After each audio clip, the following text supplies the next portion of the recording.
बच्चों, कैसे हो आप सभी। वेलकम है मेरे YouTube चैनल पर जिसका नाम है केमिस्ट्री क्लासेस बाय पूजा यादव। तो मैं आपकी केमिस्ट्री टीचर पूजा आपके लिए इस वीडियो के अंदर क्या लेकर आई हूँ, जो हमने नेक्स्ट वीडियो में टॉपिक डिस्कस किया था। कौन सा? आपके पास इलेक्ट्रॉनिक जो डिस्प्लेसमेंट था वो, जिसमें मैंने आपको 4 टाइप बताए थे और 2 हम डिस्कस कर चुके थे। कौन कौन से थे वो? एक इंडक्टिव इफेक्ट था और दूसरा इलेक्ट्रोमैग्नेटिक इफेक्ट था। तो आज इस वीडियो के अंदर जो थर्ड इफेक्ट है वो लेकर आए हैं और वो कौन सा है? रेजोनेंस और मेसोमेरिक इफेक्ट। ठीक है, तो देखो बच्चों, रेजोनेंस जो टॉपिक है वो आपने यूनिट 4 के अंदर भी पढ़ा होगा, जो केमिकल बॉन्डिंग वाला पार्ट है। ठीक है, उसके अंदर रेजोनेंस मैंने आपको पढ़ाया भी था, वीडियो के अंदर देख लेना, जो यूनिट 4 की वीडियो है उसके अंदर। तो रेजोनेंस और मीजोमेरिक, इसको दूसरा नाम क्या बोलते हैं? Mesomeric effect. लेकिन बच्चों, जो रेजोनेंस और जो मीजोमेरिक है उसमें एक छोटा सा डिफरेंस भी है। वो क्या है वो मैं आपको बताऊंगी। ठीक है, तो देखो बच्चों, जो रेजोनेंस होता है इसका मेन मीनिंग क्या होता है? मीनिंग होता है मूवमेंट ऑफ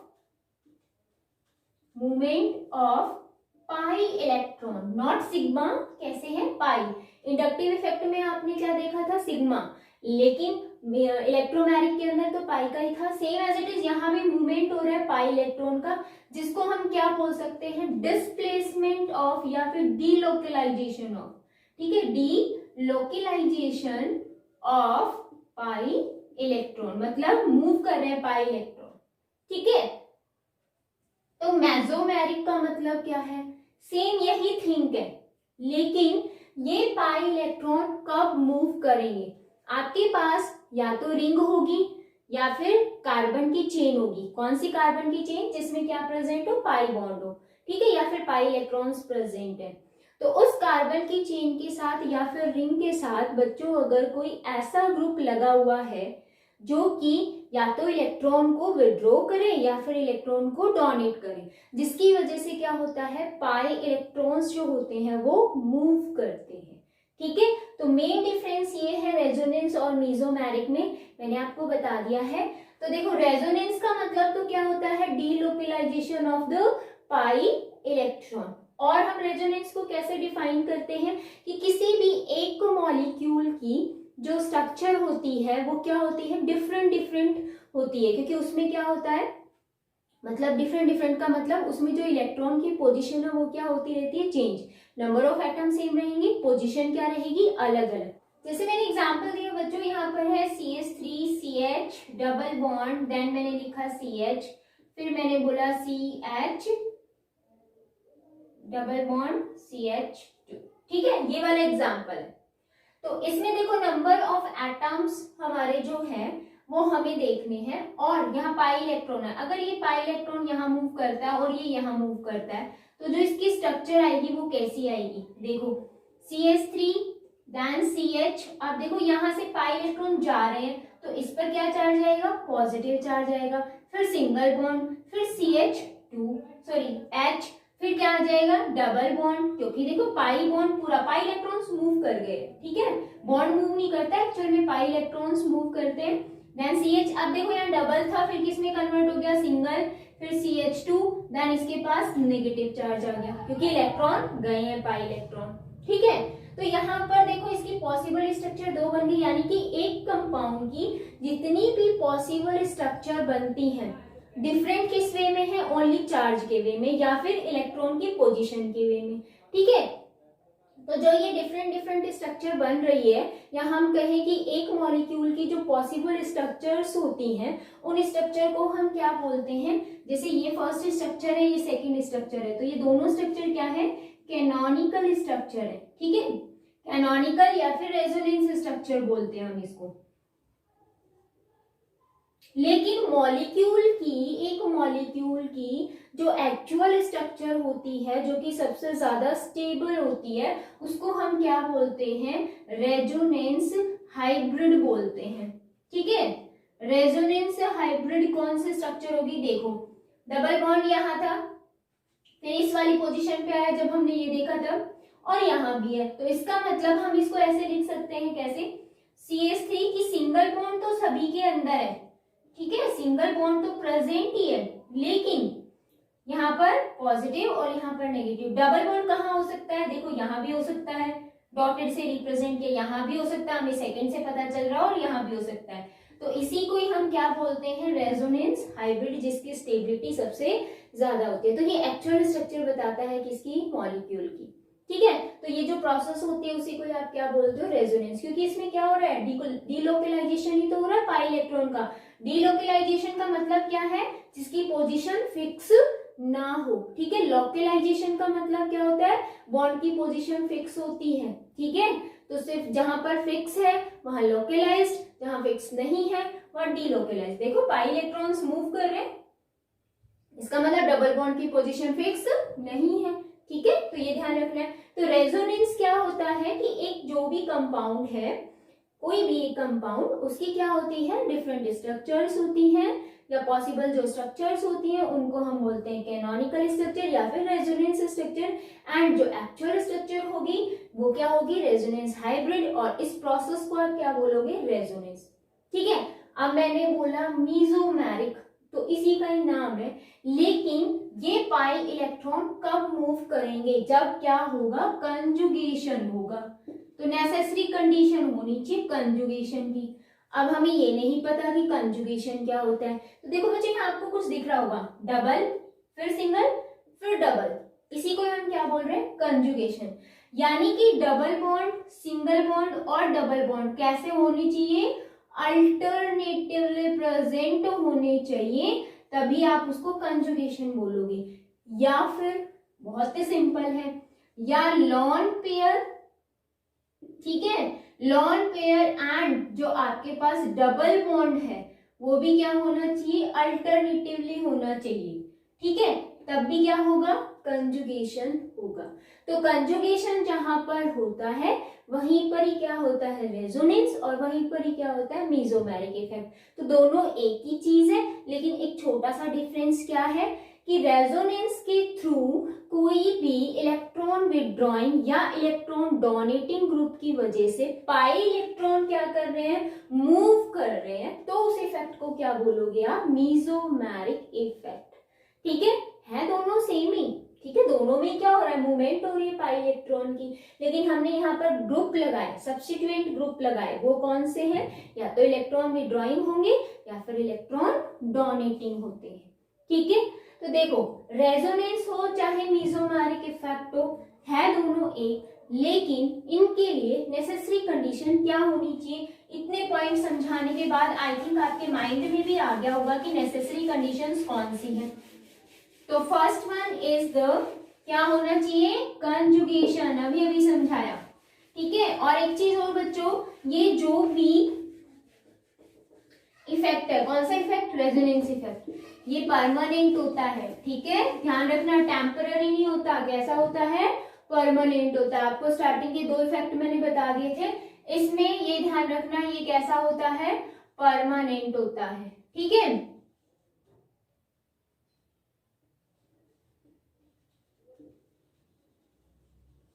नेक्स्ट कैसा क्या होना चाहिए, डबल बॉन्ड प्रेजेंट होना चाहिए, या फिर क्या होना चाहिए, कंजुगेशन। ठीक है, ये ध्यान रखना, तभी क्या होगा, रेजोनेंस होगा।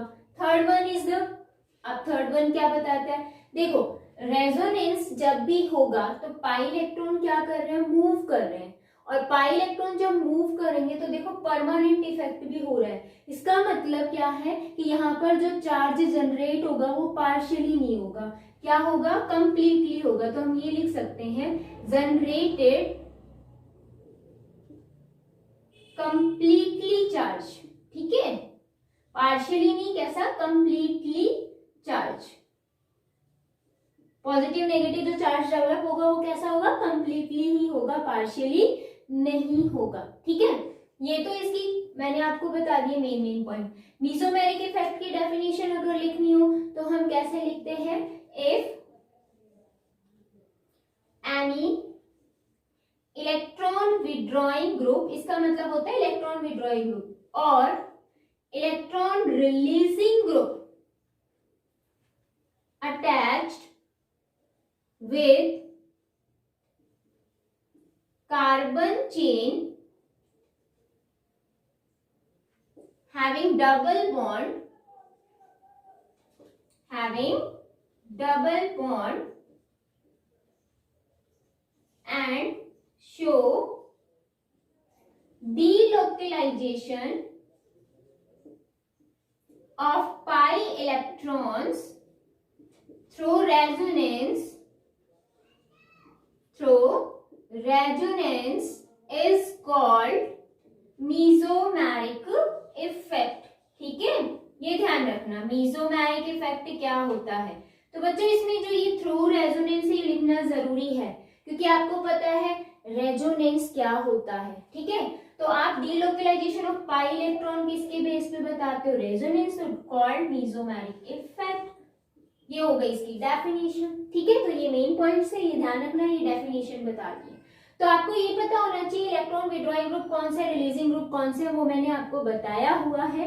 अगर याद हो तो इलेक्ट्रोमैग्नेटिक इफेक्ट के अंदर भी बताया था कुछ पॉइंट्स, जिसमें इंडक्टिव इफेक्ट भी हमने डिस्कस किया था, उसके अंदर भी था। ठीक है, तो नेक्स्ट इसकी टाइप्स आते हैं, इलेक्ट्रॉन विड्रॉइंग और इलेक्ट्रॉन रिलीजिंग ग्रुप प्रेजेंट होने की वजह से ये कौन सा प्लस होगा या फिर माइनस होगा। ठीक है, तो हम प्लस एम माइनस एम भी बोल सकते हैं या फिर प्लस आर माइनस आर भी बोल सकते हैं। क्लियर, तो नेक्स्ट देखते हैं टाइप्स, जल्दी से स्क्रीनशॉट ले लो। तो जो टाइप्स हैं इसके वो कितने होंगे, 2 होंगे। किसके बेस पर, इलेक्ट्रॉन विड्रॉइंग और इलेक्ट्रॉन रिलीजिंग ग्रुप के बेस पर।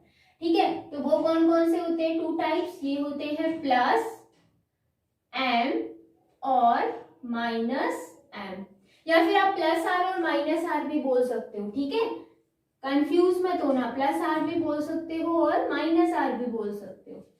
क्लियर, तो ये जो प्लस एम और माइनस एम है वो क्या है, देखो बच्चों, अगर किसी भी कार्बन चेन के साथ जो कि डबल बॉन्डेड है और उसके साथ अगर कोई क्या जुड़ा हुआ है, इलेक्ट्रॉन विड्रॉइंग ग्रुप, इलेक्ट्रॉन को क्या कर रहा है, विड्रॉ कर रहा है, अपनी तरफ खींच रहा है, तो जिसकी वजह से इस पे कौन सा चार्ज आएगा, नेगेटिव, और कार्बन पर कौन सा चार्ज आएगा, पॉजिटिव। तो इस इफेक्ट को हम क्या बोलेंगे, माइनस एम इफेक्ट।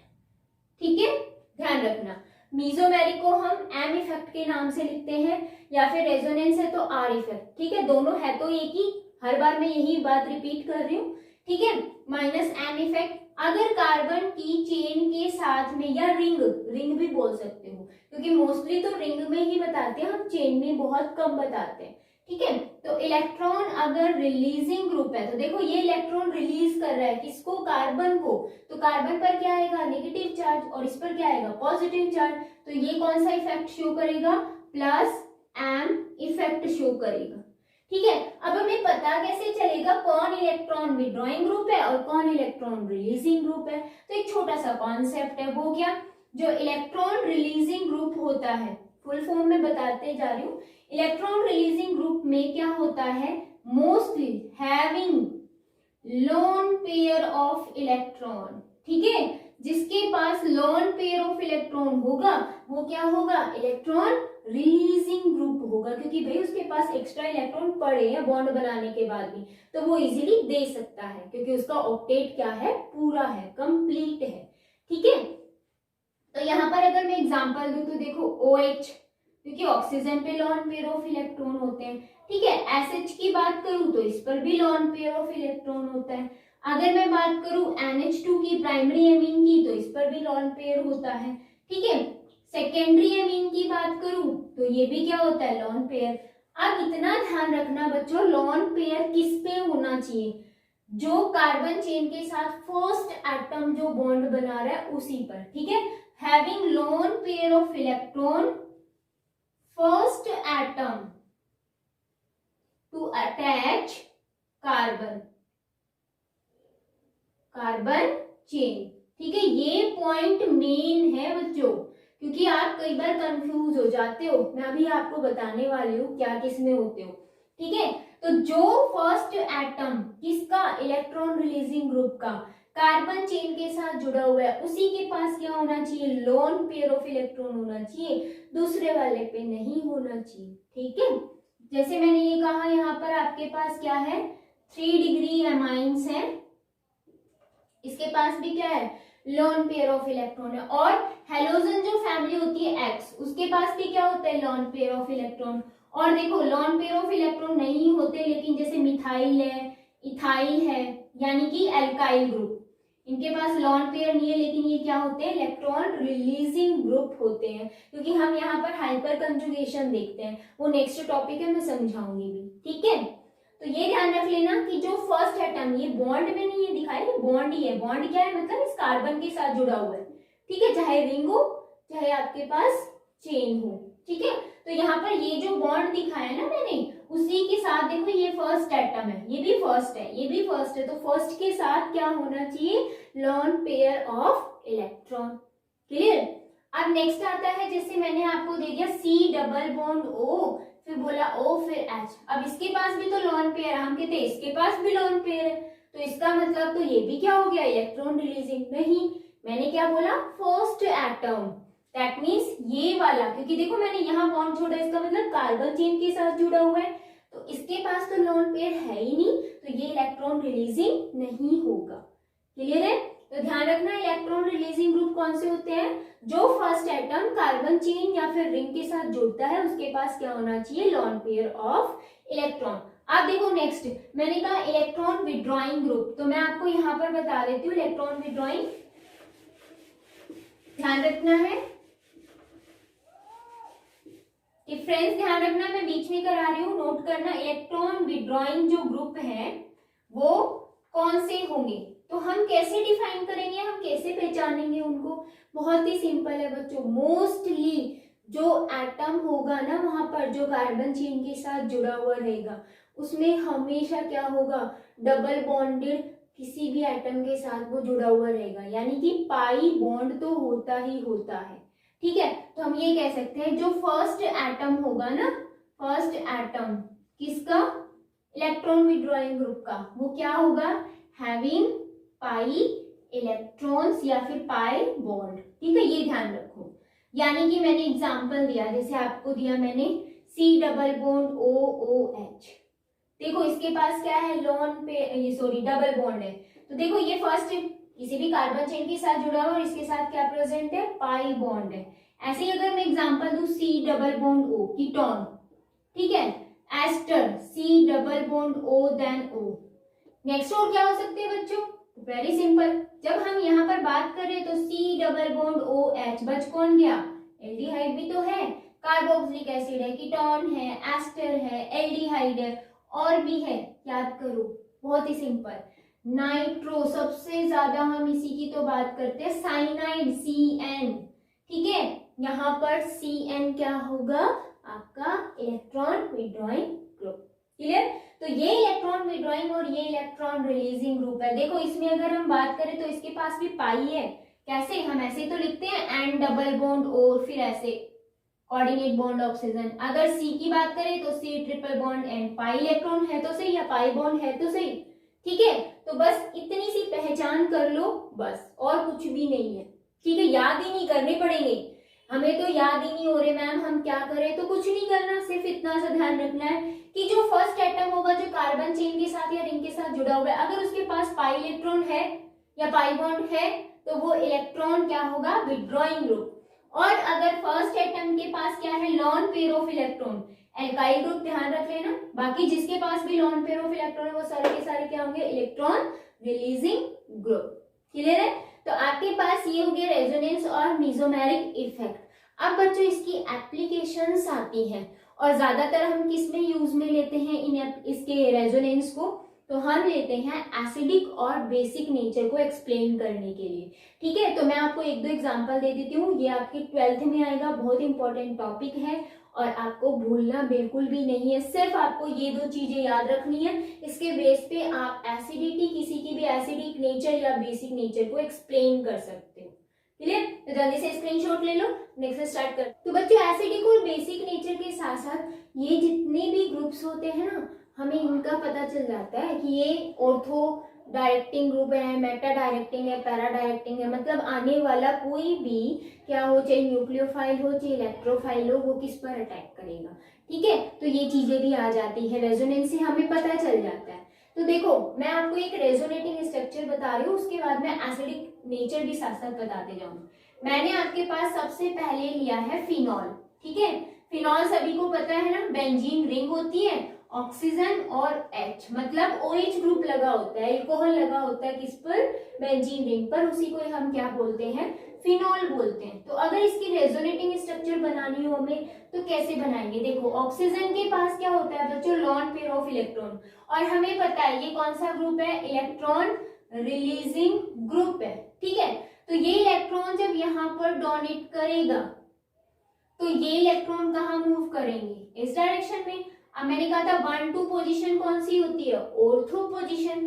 तो जब आप यहाँ पर एरो दिखाओगे तो बच्चों डबल एरो दिखाते हैं, वो क्यों दिखाते हैं, क्योंकि ये आपस में इंटरकन्वर्टेबल होती है, ठीक है। यहाँ पर आपके पास रेजोनेटिंग स्ट्रक्चर अब क्या बन जाएगी, देखो यहाँ पर पाई इलेक्ट्रॉन, ये इलेक्ट्रॉन कहाँ मूव करे, यहाँ, तो पहले था सिंगल, अब किसमें चेंज हो गया, डबल में। ऑक्सीजन पर अभी भी क्या बचा हुआ है, एक लॉन पेयर ऑफ इलेक्ट्रॉन, और यहाँ पर ये क्या दे रहा है अपना पेयर ऑफ इलेक्ट्रॉन ट्रांसफर, इधर डोनेट कर रहा है, तो इस पर क्या चार्ज आएगा, पॉजिटिव चार्ज आएगा, ठीक है। ये इलेक्ट्रॉन यहाँ मूव कर रहे हैं, इसका मतलब ये इलेक्ट्रॉन यहाँ आ गए, तो हम इसको नेगेटिव, इस नेगेटिव का मतलब है पूरा पेयर ऑफ इलेक्ट्रॉन, 2 इलेक्ट्रॉन, ठीक है, ध्यान रखना। ये बॉन्ड एज इट इज है, ये बॉन्ड एज इट इज है। देन उसके बाद हम क्या कर रहे हैं, ये इलेक्ट्रॉन मूव कब करेंगे, जब यहाँ पर ये इलेक्ट्रॉन मूव करेंगे और ये पैरा की तरफ जाएंगे, तो यहाँ पर आपके पास क्या आएगी स्ट्रक्चर, देखो नेगेटिव चार्ज अब यहाँ आ गया, पाई इलेक्ट्रॉन यहाँ एक पहले से था, ये यहाँ पर है एज इट इज। ये पाई इलेक्ट्रॉन जब यहाँ आएंगे तो बॉन्ड बना लेंगे, 2 इलेक्ट्रॉन ही तो चाहिए एक पाई बॉन्ड के लिए, तो ये 2 इलेक्ट्रॉन है, यहाँ पाई बॉन्ड बन जाएगा। ऊपर वाली स्ट्रक्चर एज इट इज रहने दो, ठीक है। नेक्स्ट स्टेप में क्या करोगे, बहुत ही इजी है, हम करते आ रहे हैं, सिर्फ मूवमेंट करानी है इलेक्ट्रॉन्स की, हम कराते जा रहे हैं, ठीक है। तो नेक्स्ट स्ट्रक्चर क्या बन जाएगी, देखो नेगेटिव चार्ज यहाँ, अब ये इलेक्ट्रॉन यहाँ मूव कर रहे हैं, इसका मतलब बॉन्ड बन गया, ठीक है। ये बॉन्ड है as it is, double bond oxygen और ऑक्सीजन पर पॉजिटिव चार्ज, ठीक है। नेक्स्ट स्टेप में हम दिखाएंगे क्या, देखो ये इलेक्ट्रॉन वापस इधर और ये इलेक्ट्रॉन वापस ऑक्सीजन के पास, तो जब ऑक्सीजन के पास चले जाएंगे तो वापस आ जाएगा as a pair of electron, ये आ गया, ठीक है। ये पहले से था, हमें दिख रहा है, और पहले था पॉजिटिव, इलेक्ट्रॉन गया नेगेटिव, क्या हो गया न्यूट्रल, +1 -1 कैंसिल आउट 0, ठीक है, तो चार्ज नहीं है। ये इलेक्ट्रॉन यहाँ मूव करेंगे तो यहाँ पर बॉन्ड बन गया। अब हमें क्या देखने को मिला, देखो बॉन्ड की पोजीशन यहाँ थी, दिख रहा होगा, अब क्या है थोड़ी सी चेंज है, मतलब ये यहाँ आ गया, ये यहाँ आ गया, ये यहाँ आ गया, ठीक है। तो यहाँ पर ये मूव कर गए हैं, इसी को हम क्या बोलते हैं, रेजोनेंस बोलते हैं, ठीक है। और जितनी भी स्ट्रक्चर्स बनी है ये सारी की सारी क्या है, रेजोनेंस स्ट्रक्चर या फिर कैनोनिकल स्ट्रक्चर है। और अगर इसका हम रेजोनेंस हाइब्रिड बनाते हैं तो कैसे बनाते हैं, देखो अब यहाँ पर हमारे पास ये पाई बॉन्ड इधर था, ठीक है, फिर इधर आया, देखो इधर भी दिख रहा है हमें, यहाँ भी है, उसके बाद यहाँ भी है, यहाँ इस पोजीशन पे और इस पोजीशन पे, इसका मतलब सारी जगह पर पाई बॉन्ड मूव कर रहे हैं, इसीलिए हम बीच में क्या लगाते हैं, गोला लगाते हैं। अगर याद हो तो ये गोला है ही क्या एक्चुअल में, कि पाई बॉन्ड क्या कर रहे हैं, मूव कर रहे हैं, डीलोकलाइजेशन हो रहा है यहाँ पर पाई इलेक्ट्रॉन का, पाई इलेक्ट्रॉन की पोजीशन फिक्स नहीं है, ठीक है, यानी कि पाई बॉन्ड की पोजीशन फिक्स नहीं है जब इलेक्ट्रॉन फिक्स नहीं है। तो यही स्ट्रक्चर जो होगी इसको आप क्या बोलोगे, रेजोनेंस हाइब्रिड बोलोगे, ठीक है। और ये स्ट्रक्चर क्या होती है, सबसे ज्यादा स्टेबल होती है, क्लियर। तो इससे हमें 2 चीजें पता चलती है, कौन कौन सी, देखो अगर किसी भी ऑक्सीजन का लॉन पेयर ऑफ इलेक्ट्रॉन जब रेजोनेटिंग स्ट्रक्चर में पार्टिसिपेट करता है तो देखो इस पर कौन सा चार्ज आता है, पॉजिटिव। तो ये क्या, अब क्या हो गया, इसके पास इलेक्ट्रॉन की डेफिशिएंसी हो गई, प्लस का मतलब डेफिशिएंसी, तो ये हाइड्रोजन से इलेक्ट्रॉन इजीली ले सकता है और क्या रिलीज कर देगा, H पॉजिटिव आयन रिलीज कर देगा। इसका मतलब ये कैसा नेचर शो करेगा, एसिडिक नेचर शो करेगा। फिनॉल क्या होता है, एसिड होता है, ठीक है, पता चल गया। अब इससे हमें और क्या पता चलता है, लॉन पेयर ऑफ इलेक्ट्रॉन जब किस में पार्टिसिपेट कर रहे हैं, रेजोनेटिंग स्ट्रक्चर में या कंजुगेशन में पार्टिसिपेट कर रहे हैं, तो पाई इलेक्ट्रॉन कहाँ, किधर जा रहे हैं, रिंग की तरफ जा रहे हैं, ठीक है, रिंग की तरफ जाएंगे तो यहाँ पर कौन सा इफेक्ट शो करेंगे, +R इफेक्ट शो करेंगे, या +M बोल रहे थे, तो बच्चों ध्यान रखना जो आपके पास चेन फॉर्म आती है ना, और वहां पर अगर इलेक्ट्रॉन रिलीजिंग और विड्रॉइंग ग्रुप है तो हम +m से शो करते हैं, बट मोस्टली जब रिंग मिलेगी ना तब आप +r से शो करते हो। ठीक है, तो यहाँ पर +r होगा, ये भी पता चल गया एसिडिक नेचर है, ये भी पता चल गया कौन सा इफेक्ट शो कर रहा है, ये +r इफेक्ट शो कर रहा है। अब एक और बात, क्या देखो हमें ये पता चला कि नेगेटिव चार्ज कहाँ कहाँ पर आ रहा है, ये कौन सी पोजीशन है, 1-2 पोजीशन, राइट, 1-2 ऑर्थो होती है। देखो अब यहाँ पर ये जस्ट इसके अपोजिट है, ये कौन सी होती है, पैरा होती है। वापस देखें तो ये 1 और 2 ऑर्थो, यानी कि मेटा पोजीशन पे कहीं भी चार्ज नहीं आया तो मेटा पर कभी भी रिएक्शन नहीं होगी। अब नेक्स्ट बात, चार्ज कौन सा आया है, नेगेटिव चार्ज, तो आने वाला कौन सा चार्ज होगा, प्लस, क्योंकि ये प्लस को ही तो अट्रैक्ट करेगा, नेगेटिव नेगेटिव तो रिपल्शन शो करेगा। इसका मतलब यहाँ पर कोई भी कौन आ सकता है, इलेक्ट्रोफाइल आ सकता है, और इलेक्ट्रोफाइल कहाँ आएगा, या तो ऑर्थो पर या फिर पैरा पर। तो इसका मतलब हमें ये भी पता चल गया कि जो ये OH ग्रुप है ना, जिसको हम क्या बोल रहे हैं, इलेक्ट्रॉन रिलीजिंग ग्रुप, किसी भी बेंजीन रिंग पर वो क्या है, या तो ऑर्थो डायरेक्टिंग है या फिर पैरा डायरेक्टिंग है। ठीक है, तो हमें यहाँ से एक कॉन्सेप्ट समझ आया, ऑर्थो पैरा डायरेक्टिंग क्या होता है। क्लियर, तो इसका रेजोनेंस से हमें बहुत कुछ पता चलता है। तो लास्ट में मैं आपको ये जरूर बताऊंगी कि कौन ऑर्थो मेटा पैरा डायरेक्टिंग होते हैं, लेकिन आई थिंक इसी से ही आपको कंफर्म हो गया होगा क्या, कि इलेक्ट्रॉन रिलीजिंग ग्रुप्स क्या होते हैं, ऑर्थो पैरा डायरेक्टिंग होते हैं। ऑर्थो पैरा डायरेक्टिंग का मतलब जब रेजोनेटिंग स्ट्रक्चर बनाते हैं तो ऑर्थो और पैरा पर ही चार्ज आता है।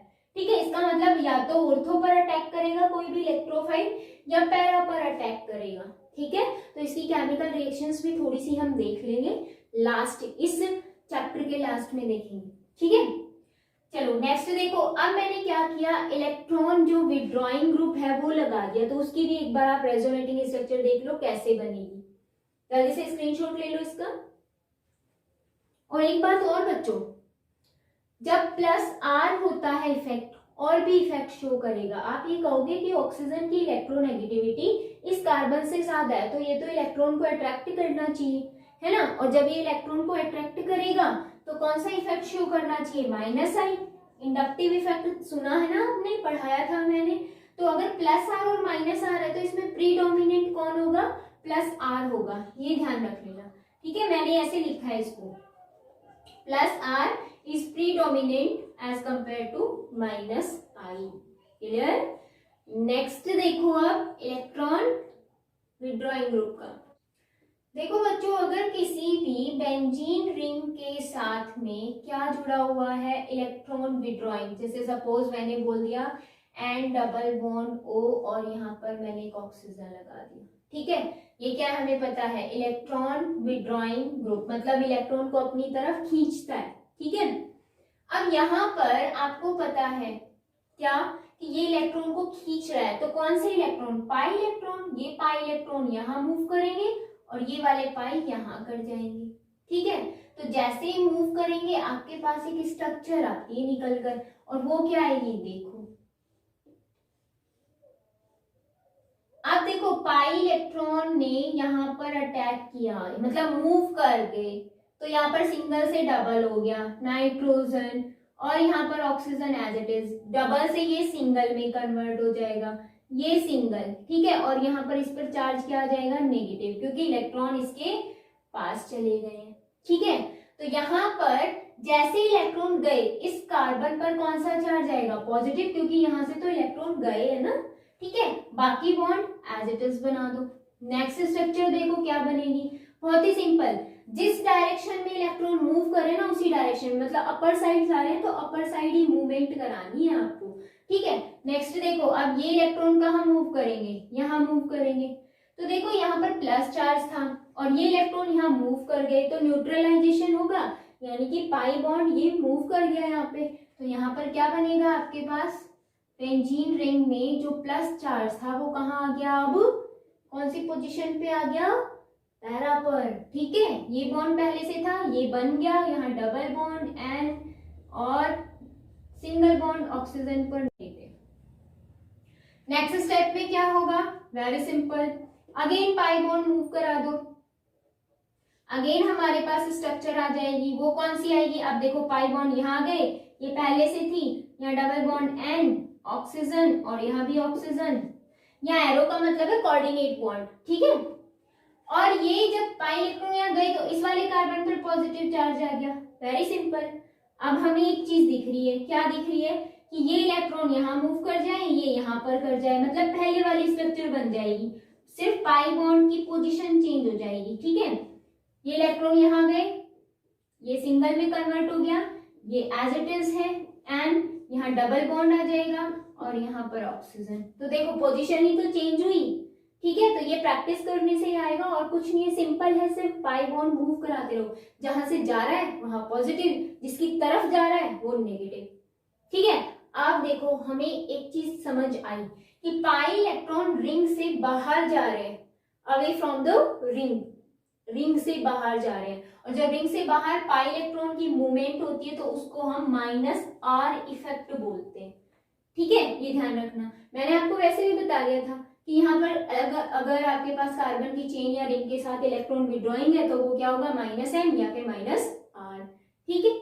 तो यहाँ पर कार्बन चेन पर पॉजिटिव आ रहा है ना, और इस पर क्या आ रहा है, नेगेटिव आ रहा है।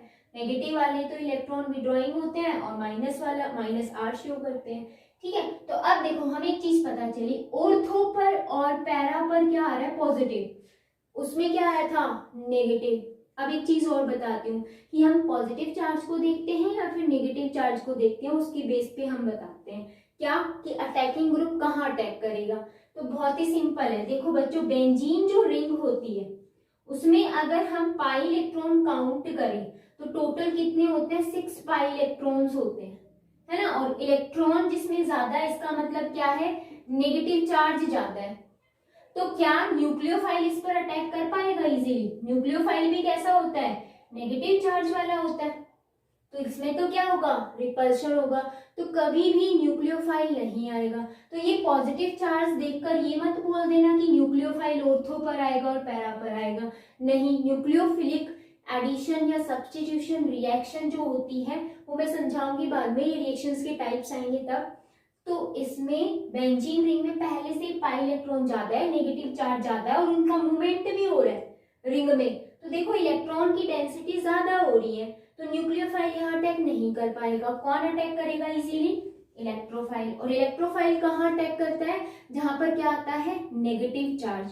तो अगर हम इस पूरी रिंग में देखें तो देखो जब ये इलेक्ट्रॉन यहाँ मूव करते हैं तो मेटा, ये मेटा पोजीशन होती है ना, 1/3 1 2 3, ये मेटा है, तो इस मेटा पोजीशन पर ही नेगेटिव चार्ज आता है जब ये इलेक्ट्रॉन मूव करते हैं, राइट। फिर ये बॉन्ड बना लेते हैं, तो हम ऐसे बॉन्ड दिखा देते हैं। अगर हम यहाँ भी देखें इस वाले केस में तो भी क्या आ रहा है, इस वाली पोजीशन पे ये भी क्या है, मेटा। अगर हम यहाँ से काउंट करें 1 2 3, राइट, तो हमें एक चीज पता चली कि जब इलेक्ट्रॉन विड्रॉइंग ग्रुप होता है तो वो कैसा होता है, मेटा डायरेक्टिंग होता है, यानी कि जो इलेक्ट्रोफाइल है वो कहाँ अटैक करता है, सिर्फ मेटा पोजीशन पर अटैक करता है, ठीक है। तो रेजोनेंस से हमें बहुत कुछ पता चलता है, तो उनकी एप्लीकेशंस में हम एसिडिक नेचर, बेसिक नेचर भी एक्सप्लेन करते हैं। तो अभी मैं आपको बताऊंगी भी कि बेसिक नेचर कैसे एक्सप्लेन करते हैं, अभी तो हमने सिर्फ एसिडिक नेचर पढ़ा है, ठीक है। तो ये माइनस आर इफेक्ट शो करेगा, ध्यान रखना है आपको। नेक्स्ट इसका एग्जांपल लेती हूँ बेसिक नेचर एक्सप्लेन करने के लिए, जल्दी से इसका स्क्रीनशॉट ले लीजिए। बच्चों आपने एक एग्जांपल सुना होगा किसका, अमोनिया का, NH3 का। आप ये कहते हो कि नाइट्रोजन के पास लॉन पेयर ऑफ इलेक्ट्रॉन होता है और वो इजीली डोनेट कर देता है। लेविस ने बताया था, तो लेविस के अकॉर्डिंग ये क्या होता है, बेस होता है, जिसको हम लेविस बेस बोलते हैं, राइट। तो मैंने क्या किया, एक हाइड्रोजन को हटाकर और मैंने एक बेंजीन रिंग लगा दी यहाँ पर, ठीक है। अब नाइट्रोजन पर लॉन पेयर ऑफ इलेक्ट्रॉन है और 2 हाइड्रोजन लगे हुए, तो अमोनिया का ही तो डेरिवेटिव हो गया, तो ये हो गया एनिलीन, इसको हम एनिलीन बोलते हैं। अब मैंने क्या कहा कि ये lone pair of electron donate करेगा तभी लेविस बेस रहेगा, ठीक है। अब क्या ये इजीली डोनेट करेगा, अगर इसके पास क्या जुड़ गई, रिंग जुड़ गई, एक बेंजीन रिंग जुड़ गई, तो देखो ये लॉन पेयर ऑफ इलेक्ट्रॉन किस में पार्टिसिपेट करता है, रेजोनेटिंग स्ट्रक्चर में पार्टिसिपेट कर जाता है। तो ये वाला बॉन्ड यहाँ मूव करेगा, ठीक है। तो इसकी रेजोनेटिंग स्ट्रक्चर बनती रहेगी। जैसे हमने OH की बनाई थी, OH ग्रुप था यहाँ पर, सेम एज इट इज इसकी बनानी है, ठीक है। वो आप खुद बनाओगे, तो मैं समझाने के लिए बता रही हूँ। जब लॉन पेयर रेजोनेटिंग स्ट्रक्चर में पार्टिसिपेट कर जाते हैं तो इसके पास ये वाली स्ट्रक्चर बन जाती है, यहाँ पर नेगेटिव, ठीक है, डबल बॉन्ड N और H2 और फिर आ जाता है पॉजिटिव चार्ज, क्योंकि लॉन पेयर इसने यहाँ पर मूव कर गए तो यहाँ पॉजिटिव चार्ज आ गया। अब इसके पास तो लॉन पेयर ऑफ इलेक्ट्रॉन बचता ही नहीं, वो क्या करता है, रेजोनेटिंग स्ट्रक्चर में पार्टिसिपेट कर जाता है। तो क्या वो डोनेट कर पाएगा? नहीं कर पाएगा। इसका मतलब जो इसकी बेसिक नेचर होगा वो क्या हो जाएगा, डिक्रीज हो जाएगा, ठीक है। किसकी वजह से? Due to the resonating structure या रेजोनेंस। रेजोनेंस की वजह से बेसिक नेचर क्या हो जाता है, कम हो जाता है। लेकिन अगर यहाँ पर मैंने OH लिया तो उसका एसिडिक नेचर क्या हो गया था, बढ़ गया था, ठीक है। तो ध्यान रखना, जब भी रेजोनेटिंग स्ट्रक्चर आती है तो उसमें एसिडिक नेचर तो इंक्रीज होता है बट बेसिक नेचर डिक्रीज होता है। तो ये थी सारी एप्लीकेशंस किसकी, रेजोनेंस की, ठीक है।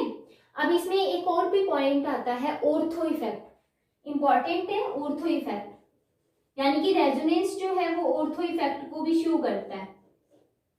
वो क्या है, बहुत ही सिंपल है। देखो ऑर्थो पोजीशन कौन सी है, जैसे मैंने यहाँ पर लिया बेंजोइक एसिड, ठीक है, इसके एसिडिक नेचर को एक्सप्लेन कर रहा है। तो ऑर्थो पोजीशन पर यहाँ पर कोई भी ग्रुप जो प्रेजेंट होगा, चाहे वो इलेक्ट्रॉन रिलीजिंग हो चाहे इलेक्ट्रॉन विड्रॉइंग ग्रुप हो, ठीक है। तो इलेक्ट्रॉन रिलीजिंग या इलेक्ट्रॉन विड्रॉइंग ग्रुप जो होता है वो बेंजोइक एसिड की एसिडिक नेचर को क्या करता है, सबसे ज्यादा अफेक्ट करता है। उसी इफेक्ट को हम क्या बोलते हैं, ऑर्थो इफेक्ट।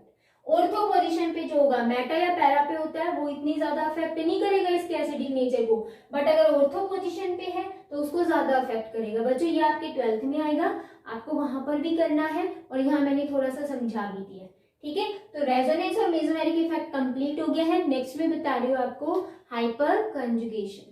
बच्चों हाइपर कंजुगेशन क्या होता है, बहुत ही सिंपल है। इसमें एक कॉन्सेप्ट बिल्कुल अलग आता है, ठीक है। मैं आपको सबसे पहले ऑर्बिटल डायग्राम बना के और फिर समझाती हूँ, फिर उसकी डेफिनेशन बताऊंगी। मैंने क्या किया यहाँ पर, जैसे मैंने लिया यहाँ कार्बन है, ठीक है, कार्बन के साथ यहाँ पर हाइड्रोजन जुड़े हुए हैं इसके साथ। कैसे, ये कार्बन के क्या है, ऑर्बिटल है, ठीक है। यहाँ पर एक हाइड्रोजन जुड़ा हुआ है, यहाँ भी क्या जुड़ा हुआ है, हाइड्रोजन। तो यहाँ इलेक्ट्रॉन्स तो होंगे ना, ठीक है। ये ऑर्बिटल डायग्राम बनाने भी सिखाए थे आपको। ये हाइड्रोजन है, एक इलेक्ट्रॉन कार्बन का, एक हाइड्रोजन का, तो 2 इलेक्ट्रॉन, क्लियर। अब यहाँ पर क्या प्रेजेंट है, यहाँ कार्बन है।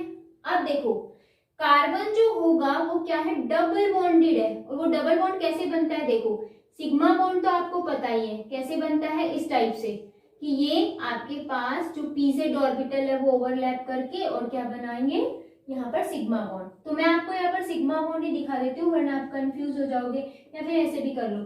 फिर यहाँ पर जो आपके पास p ऑर्बिटल बचते हैं इन दोनों कार्बन के, वो क्या करते हैं, पार्शियली ओवरलैपिंग करते हैं। और पार्शियली ओवरलैपिंग से क्या बनता है, पाई बॉन्ड बनता है। तो यानी कि जो एक एक इलेक्ट्रॉन होगा इसमें वो क्या करेगा, ओवरलैपिंग जब होगी तो दोनों पेयर हो जाएंगे। तो वो दोनों इलेक्ट्रॉन जो होंगे वो कैसे होंगे, पाई इलेक्ट्रॉन, क्योंकि वो क्या बना रहे हैं, पाई बॉन्ड बना रहे हैं, ठीक है। तो देखो यहाँ पर तो है पाई इलेक्ट्रॉन्स, यहाँ पर कौन सा इलेक्ट्रॉन है, सिग्मा इलेक्ट्रॉन। तो हम इसको क्या बोलेंगे, सिग्मा इलेक्ट्रॉन, और इसको हम क्या बोलेंगे, पाई इलेक्ट्रॉन। तो बच्चों यहाँ पर क्या होता है कि जो ये सिग्मा इलेक्ट्रॉन होते हैं वो पाई इलेक्ट्रॉन के साथ क्या कर जाता है, इंटरेक्शन कर जाता है। और जैसे ही इंटरेक्शन करेगा ये बॉन्ड टूटेगा, ये अनदर साइड क्या हो जाएगा, मूव कर जाता है।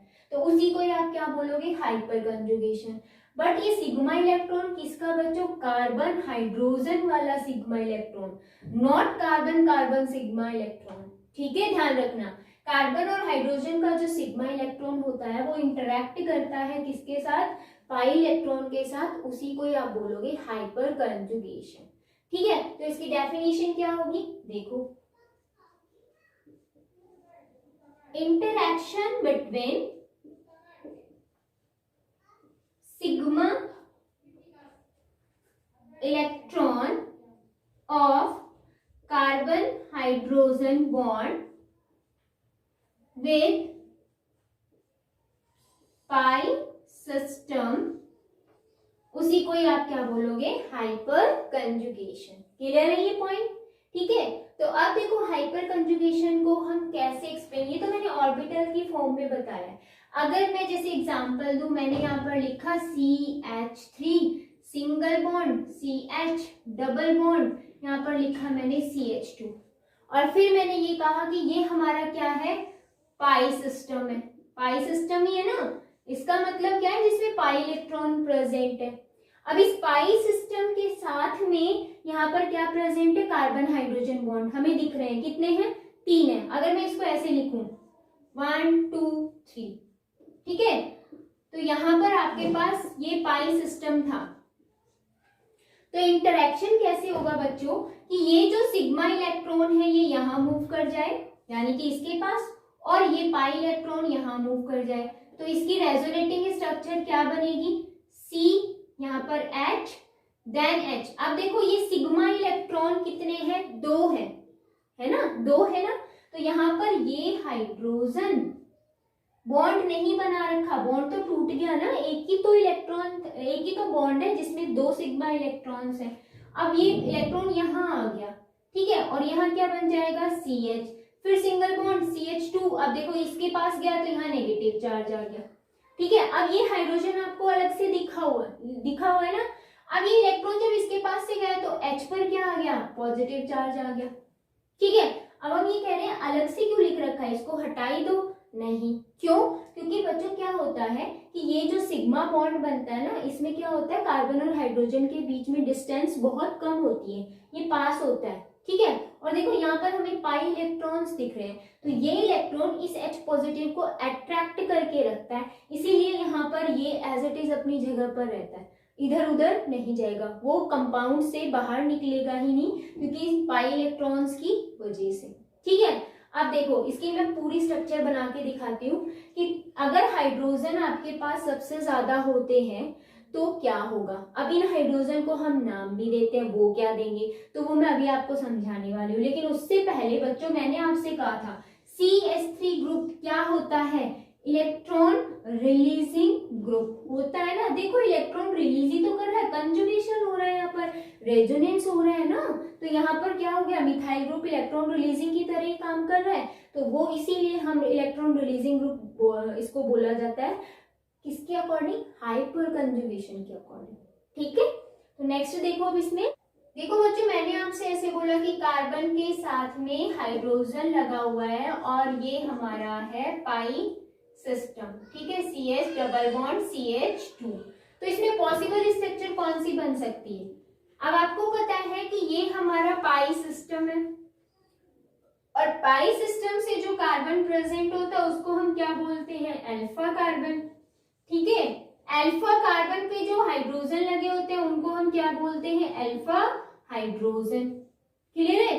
तो अल्फा हाइड्रोजन यहाँ कितने हैं, 1 2 3। इसका मतलब ये इलेक्ट्रॉन भी कंजुगेशन शो कर सकता है, ये इलेक्ट्रॉन भी कंजुगेशन शो कर सकता है, और ये भी कर सकता है। तो पॉसिबल स्ट्रक्चर कितनी बनेगी वो देखो, अगर ऊपर वाला हाइड्रोजन करता है तो हम इसको ऐसे लिखेंगे H पॉजिटिव, यहाँ H double bond CH single bond CH2 negative, ठीक है। ये हमारी फर्स्ट।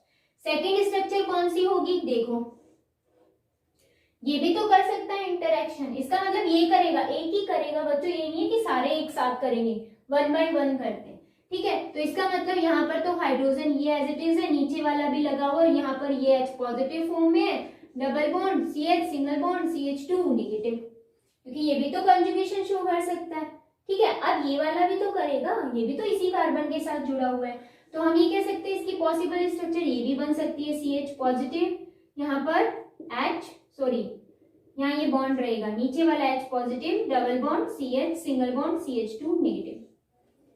आई थिंक सभी को समझ में आ रहा होगा, सिर्फ इलेक्ट्रॉन यहाँ जा रहे हैं, ये इलेक्ट्रॉन यहाँ जा रहे हैं, मैंने फर्स्ट कॉन्सेप्ट में ही बता दिया था जब मैंने आपको ये ड्रॉ करके दिखाई थी ऑर्बिटल डायग्राम उसके साथ ही, ठीक है। तो इसमें आपके पास अल्फा हाइड्रोजन जितने ज्यादा होंगे रेजोनेटिंग स्ट्रक्चर उतनी ज्यादा बनेगी। हाइपर कंजुगेशन इसका मतलब क्या हो रहा है, ज्यादा हो रहा है, तो वहां पर हाइपर कंजुगेशन जितना ज्यादा होगा या रेजोनेंस जितना ज्यादा हो रहा है वहां पर स्टेबल कंपाउंड की फॉर्मेशन होती है। क्लियर? तो अब देखो इसके हाइपर कंजुगेशन के बेस पे क्या आता है कि स्टेबिलिटी ऑर्डर पूछा जाता है। तो मैं आपको एग्जांपल दूंगी और फिर मैं बताती हूँ कि कैसे हम एक्सप्लेन करेंगे। तो सिस्टम क्या होना चाहिए, सिर्फ हमारा पाई सिस्टम, ये ध्यान रखना, पाई सिस्टम में क्या होता है, हाइपर कंजुगेशन होता है। ठीक है, इंडक्टिव इफेक्ट में हमें कोई भी पाई सिस्टम की जरूरत नहीं थी, बट इलेक्ट्रोमैग्नेटिक में भी होती है, रेजोनेंस में भी होती है, हाइपर कंजुगेशन में भी होती है। ठीक है, ध्यान रखोगे। अब यहाँ पर ये जो हाइपर कंजुगेशन है इसमें क्वेश्चन कैसे पूछा जाता है, जैसे मैंने आपको एग्जांपल दिया C डबल बॉन्ड C, ठीक है, और मैंने यहाँ पर इन एल्काइल जो डबल बॉन्ड सिस्टम है या पाई सिस्टम है, इन कार्बन्स के चारों साइड मैंने क्या लगा दिए, एल्काइल ग्रुप्स लगा दिए। ठीक है, और मैंने आपको कहा ये हमारा पाई सिस्टम है और पाई सिस्टम से जो कार्बन जुड़ा हुआ होता है उसको हम अल्फा कार्बन, और फिर उसके जो अल्फा कार्बन पे जो हाइड्रोजन होते हैं उनको हम अल्फा हाइड्रोजन बोलते हैं। ठीक है, तो अल्फा हाइड्रोजन जितने ज्यादा होंगे हाइपर कंजुगेशन भी उतना ही ज्यादा होगा। तो इसका मतलब हमारे पास एक छोटा सा पॉइंट निकल के आया, क्या, हाइपर जो कंजुगेशन होता है वो डायरेक्टली प्रोपोर्शनल होता है नंबर ऑफ अल्फा हाइड्रोजन। ठीक है, अल्फा हाइड्रोजन, H लिख रही हूं मैं सिर्फ, तो अल्फा हाइड्रोजन हमें काउंट करके फिर बताना है। तो अभी मैं काउंट नहीं कर रही, अभी मैं सिर्फ एग्जांपल दे रही हूँ आपको, फिर मैं आपको बताती हूँ कि कैसे स्टेबिलिटी ऑर्डर देना है। यहाँ CH3 CH3 और यहाँ भी CH3। ठीक है, मैंने एक और दे दिया C डबल बॉन्ड C, यहाँ दे दिया मैंने CH3 हाइड्रोजन, यहाँ हाइड्रोजन, यहाँ CH3। अब मैंने आपसे कहा कि इसका स्टेबिलिटी ऑर्डर बताओ, तो बहुत ही सिंपल सा है, आपको क्या करना है, सिर्फ अल्फा हाइड्रोजन काउंट करने हैं। अब किसी बच्चे को तो ये भी नहीं पता होता कि अल्फा हाइड्रोजन कौन कौन से होते हैं, राइट। तो देखो डबल बॉन्डेड कार्बन, ये इसके साथ जो कार्बन जुड़ा हुआ अल्फा, इस पर देखो दो कार्बन जुड़े हुए हैं, ये भी और ये भी, तो दोनों ही क्या है, अल्फा।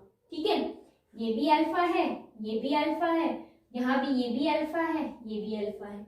तो इसका मतलब अल्फा हाइड्रोजन कितने हो गए, 3 + 3 + 3 + 3, मतलब 3 3 6 3 9 3 12, इसका मतलब 12 क्या हो गए, अल्फा हाइड्रोजन्स हो गए। नेक्स्ट में देखो अल्फा हाइड्रोजन कितने हैं, हमें सिर्फ अल्फा हाइड्रोजन काउंट करने और कुछ भी नहीं, स्टेबिलिटी ऑर्डर आ जाएगा। अब अल्फा हाइड्रोजन देखो, ये भी अल्फा है, ये भी अल्फा है, ये भी अल्फा है, क्या यहाँ कार्बन जुड़ा हुआ है, नहीं, हाइड्रोजन है, वो भी किसका है, इस डबल बॉन्ड वाले सिस्टम का ही तो हाइड्रोजन है, तो ये काउंट नहीं होगा। तो अल्फा हाइड्रोजन कितने हो गए, 9, तो यहाँ पर है 9 अल्फा हाइड्रोजन। नेक्स्ट देखो यहाँ पर इस कार्बन के साथ हाइड्रोजन है, इस कार्बन के साथ हाइड्रोजन है, हाइड्रोजन काउंट नहीं होंगे क्योंकि ये तो दोनों इसी कार्बन के साथ जुड़े हुए हैं, हमारा पाई सिस्टम था। तो कार्बन के साथ जो कार्बन जुड़ा हुआ रहेगा उस पर जो हाइड्रोजन होता है उसी को तो अल्फा बोलते हैं। तो हमारे पास ये भी अल्फा है, ये भी अल्फा है, कितने हो गए, 6 अल्फा। तो अल्फा सबसे ज्यादा किसमें है, इसमें है, क्या, अल्फा हाइड्रोजन, राइट।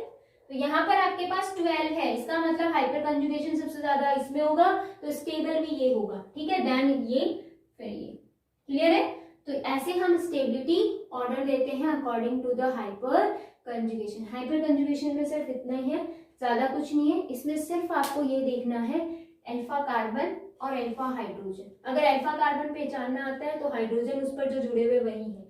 ठीक है, अगर मैंने इसमें ये दे दिया होता, यहाँ पर दे दिया होता CH2 और CH3, तो बच्चों ये क्या हो जाता, बीटा। हमें बीटा नहीं देखना, सिर्फ अल्फा देखना है। तो फिर यहाँ पर 2 हाइड्रोजन है तो वो काउंट कर लेते, तो यहाँ पर 11 हाइड्रोजन हो जाते। ठीक है, ये ध्यान रखना है आपको। तो जल्दी से इसका स्क्रीनशॉट ले लीजिए। आप देखो ये वाला पार्ट आपका कंप्लीट हो गया है। नेक्स्ट वीडियो के अंदर मैं आपके लिए कुछ और नया टॉपिक लेकर आऊंगी। जो इलेक्ट्रॉनिक डिस्प्लेसमेंट था 4 टाइप का, वो हमारा कंप्लीट हो गया है। तो मिलते हैं नेक्स्ट वीडियो में, टेक केयर।